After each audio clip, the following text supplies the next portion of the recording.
Bradford শহরের beep community পার্টনারশিপের উদ্যোগে স্থানীয় একটি ব্যাংকুয়েটিং হলে বিপ সুপার লিগ 2 ফুটবল টুর্নামেন্টের প্রেজেন্টেশন অ্যান্ড অ্যাওয়ার্ডস অনুষ্ঠানের আয়োজন করা হয়। বিস্তারিত থাকছে আমাদের প্রতিনিধি নূরে আলম রাব্বানীর রিপোর্টে।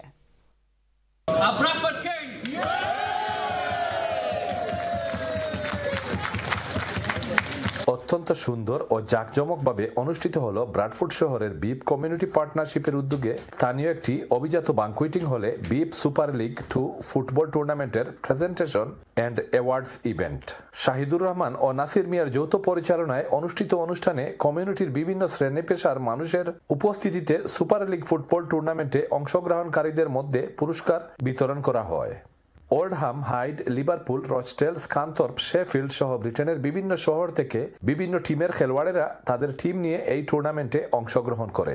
ব্র্যাডফোর্ড কিংস ফুটবল ক্লাব প্রথম পুরস্কার অর্জন করে পুরস্কার হিসাবে 1000 পাউন্ডের চেক, কাপ ও মেডেলস লাভ করে। লিভারপুল MBA দ্বিতীয় পুরস্কার অর্জন করে 750 পাউন্ডের চেক লাভ করে।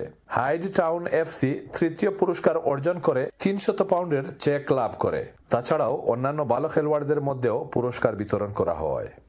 Today was the final presentation of the Beep Super League 2. It all came to an end last week with Bradford Kings winning the league on goal difference. Fantastic. We had 12 teams coming from all over the UK today, and it's been a good turnout.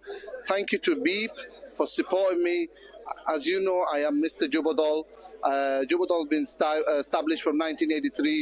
আজকের এই অনুষ্ঠানের Bradford সহ অন্যান্য অঞ্চল থেকে আগত প্লেয়ারদের সর্বোচ্চ উপস্থিতি আসলে অত্যন্ত চমৎকার একটা প্রোগ্রাম হয়েছে। প্রায় 25 বছর থাকি তাই যুবদল এবং যুবদলের বিভিন্ন প্রোগ্রাম কিলা সাকসেসফুল করা যায়। ভেরি হার্ড ওয়ার্ক তাই করেন।